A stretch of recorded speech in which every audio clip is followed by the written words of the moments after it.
Good morning, visitors and friends. We're very happy to have all of you with us this morning. We have an interesting set of events for you today, so please enjoy refreshments with us. Kent's laughing. After the worship service and the fire drill, we will be reconvening back in the dining room for refreshments after the service. And when you do, please step at the welcoming table where someone can answer any questions you might have about the Unitarian Society. It's from the October 17th issue of the Chestnut Hill Local. It is an article entitled "From Germany to Chestnut Hill, 60 Years of Gratitude." So while most people celebrate their birthday every year in some way, big or small, to commemorate its importance, Ingrid Shakur Brown, who's sitting all the way in the back, there she is. Good morning, Ingrid. She has a bigger celebration every year on October 25th. Although it's not her birthday, which is May 8th, this October 25th commemorated exactly 60 years to the day that Ingrid arrived in the United States at 21 years of age from her home in Germany. Ingrid says, "In 1958, my family stayed in Germany. I bought an airplane ticket and came by myself. My parents saw me off at the airport and my dad wrote a letter. Will I ever see you again?" It obviously took courage for a single woman to leave her family, her culture, her language, and everything else she was familiar with to come to another country alone. But Ingrid's home in Silesia in eastern Germany had been devastated during World War II and was mostly rubble. Ingrid has now been married to Bob Brown, a Philadelphia native who was in the U.S. military when he met Ingrid at a German-American friendship club after the war. Bob's parents sponsored Ingrid to come here. This is, I think, her favorite part of the story. I actually got a job offer on my first day in town from a Unitarian minister named Jim Reeb, who she says is her personal hero.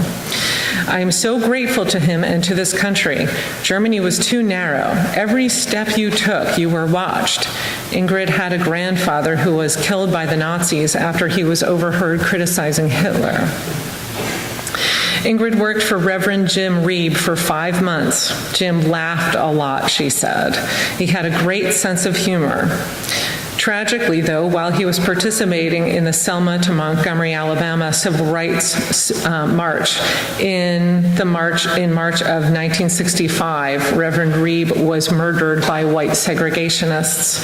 He was only 38 years old.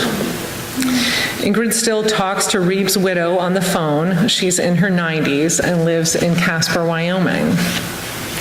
"I've only had one real negative," said Ingrid. "My son, Nicholas, was killed at age 17 in 1985 in a car accident when she was living in Mount Airy.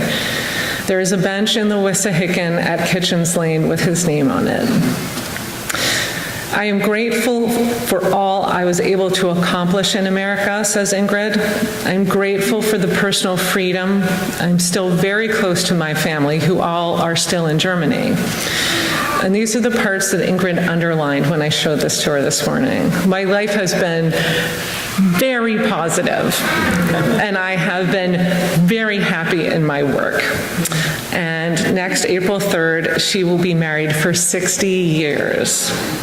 So Ingrid is with us this morning, as she is many Sundays, and we're glad you're here as a longtime member of our community.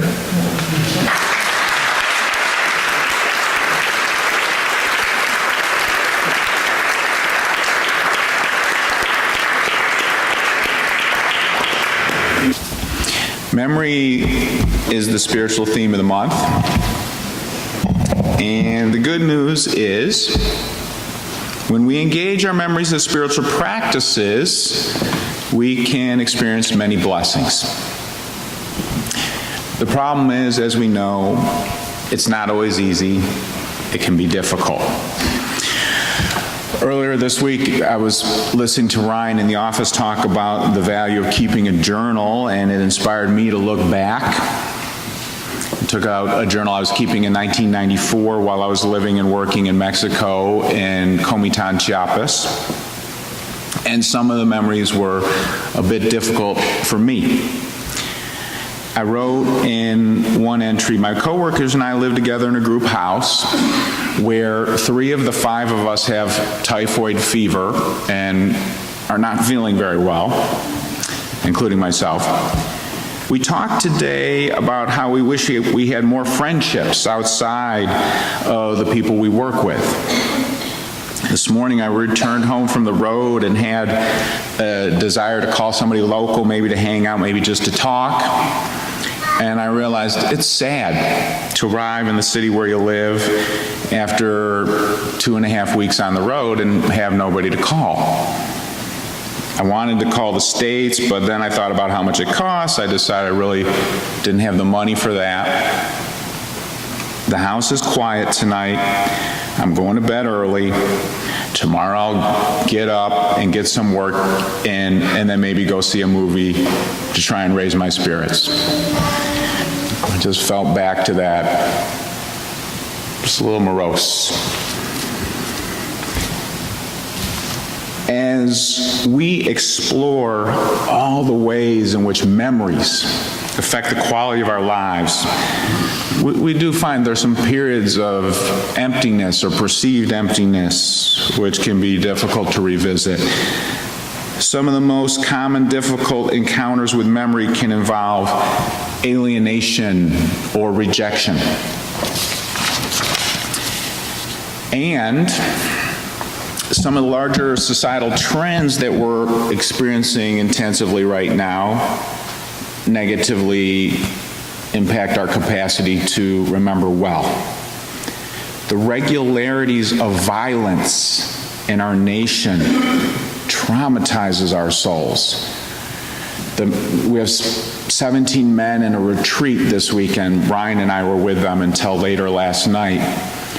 And one of the guys who's from the Westchester church got a text at 10:30 that his nephew at 18 years of age was gunned down in a drug deal gone bad yesterday. Left the retreat.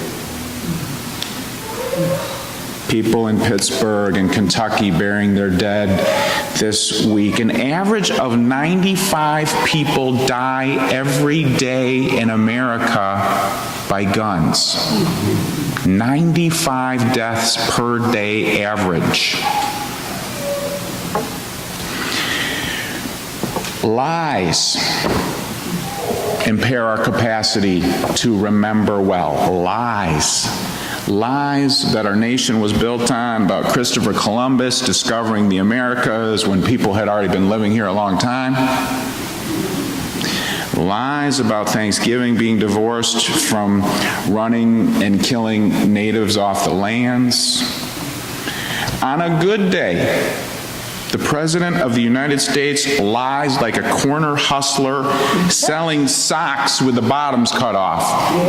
Or he's not going to tell you, I got socks for sale. Oh, but you get home, you find out they don't have any bottoms. It's the top of the socks. That's a good day for the President. He lies so often we get too weary to identify or care. The soul-numbing impact of violence and lies cause us to lose memory of who we are and what are our most cherished values. It's tough.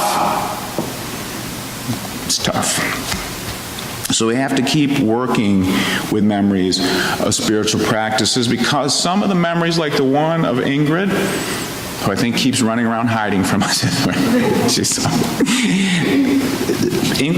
Memories like this one of Ingrid can bring us up in emotional intelligence, quality of relationships, well-being, creativity. Let's listen a little more to a memory of Ingrid.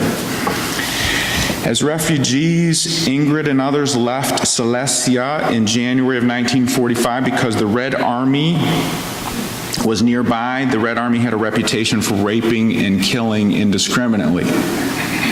Ingrid tells this story. The Russians were 10 kilometers away, and an alarm was given. First for the women and children to leave, and then for everybody else.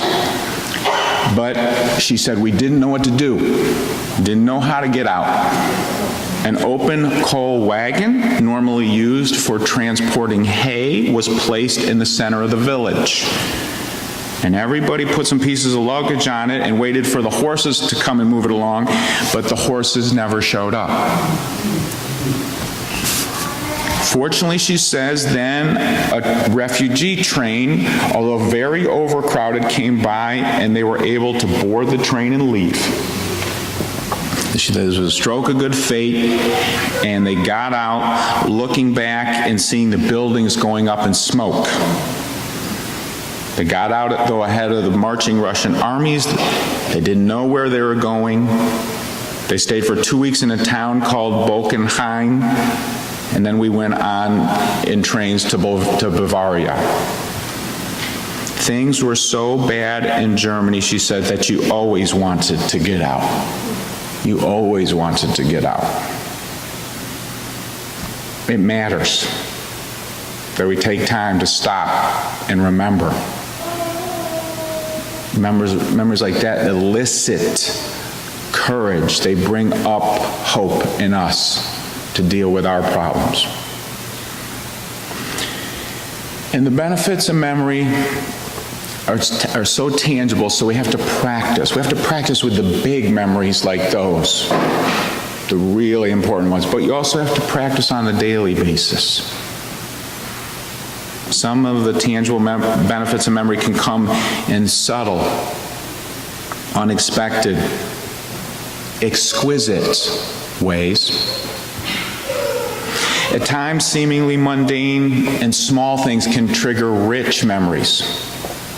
Diane Ackerman wrote a book, A Natural History of the Senses, and in the book she says, nothing is more memorable than a smell.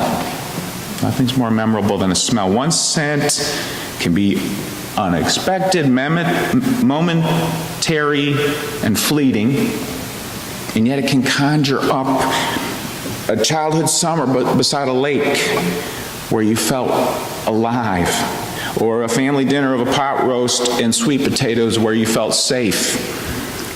For me, looking back at my Mexico year, the smell of pine can put me like that in the mountains of southern Mexico or northern Guatemala.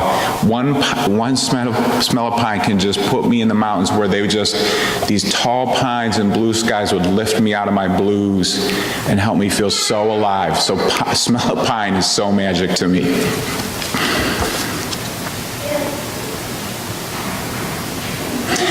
This month in our small group ministries, there are spiritual practices with memory. I invite you to check them out. You can look on the church website whether you're in a small group or not.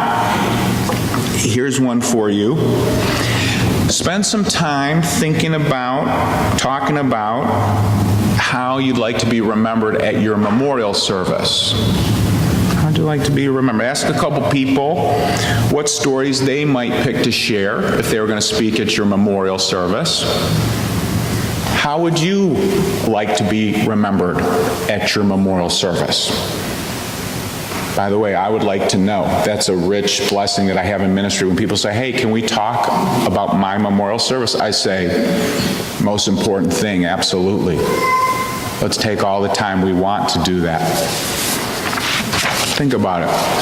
It's not morose, it's spiritual beauty. Another practice, pass on a memory that matters. Pass on something that you don't want to get lost.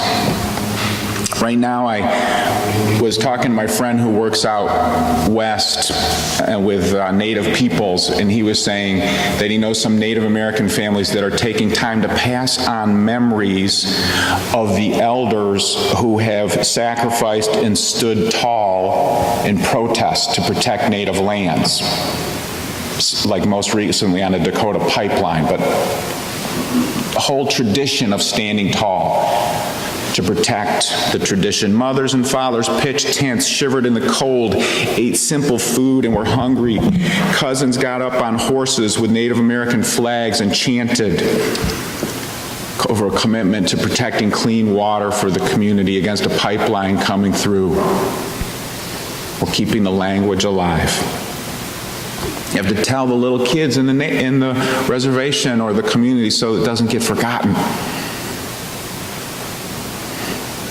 What memories do you want to help build in your family, in our church? What ones do you want to pass on? You have power to pass on important memories. George and Mary and others. This kind of practice increases the capacity to be a justice advocate. You get empowered to be more effective with those memories. We need to practice because the benefits of memory can be great, and remembering is harder than one might think. A number of studies indicate that humans remember with less accuracy than many people assume. For example, studies exploring memories about childhood show that many people are susceptible to believing a story they heard about themselves to be true, even when it's not. You know, like, did we really sleep up in the treehouse all night in the winter, like we said, or was that just our big sister's story that we all came to believe? Yeah, I'm not sure either. Pat Murphy and Paul Doherty are two memory researchers who wrote, people tend to think of memory as being like a tape recorder or a camera, capturing what's out there. And that doesn't really match with the current thinking of most memory researchers. The research implies that your memory of an event is something that you construct. Your memory of an event is something you construct from bits and pieces, from what you saw and heard and experienced and felt at the time, from things people told you afterward, from suggestions and thoughts and implications, all filtered by your attitude, all filtered by who you are. So that's a lot of factors. Which bits and pieces do you keep from an event? How do you process what you thought and felt at the time? How does your attitude and who you are affect your memory? And how does your memory affect your attitude and who you are? All these are important questions because there is so much to lose and there is so much to gain. There's so much to gain.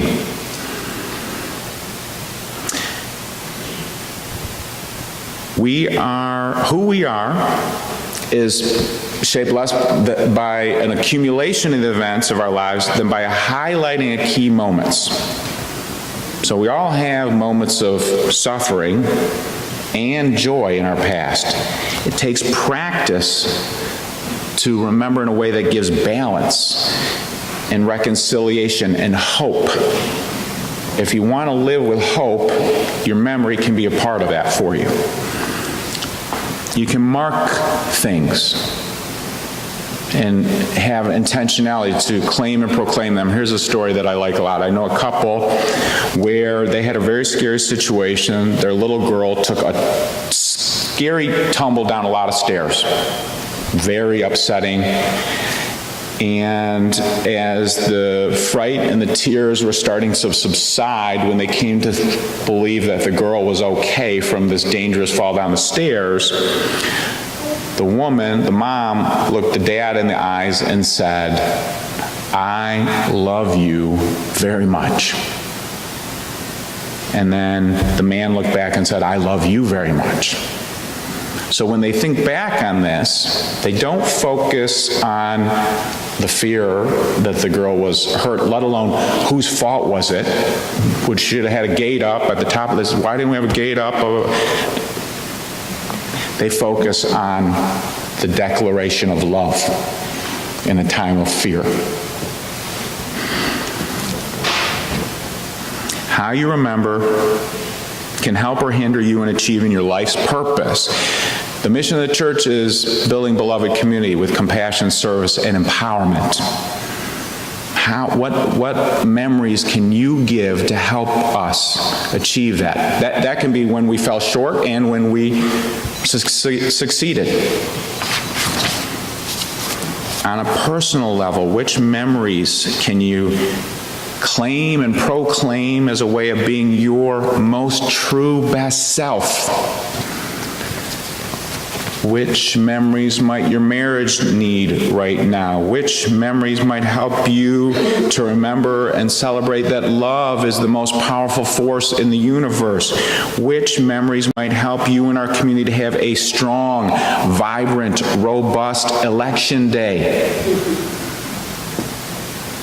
Imagine what would happen if in our beloved community all of us began to intentionally remember more than ever in ways that promoted compassion, service, and empowerment.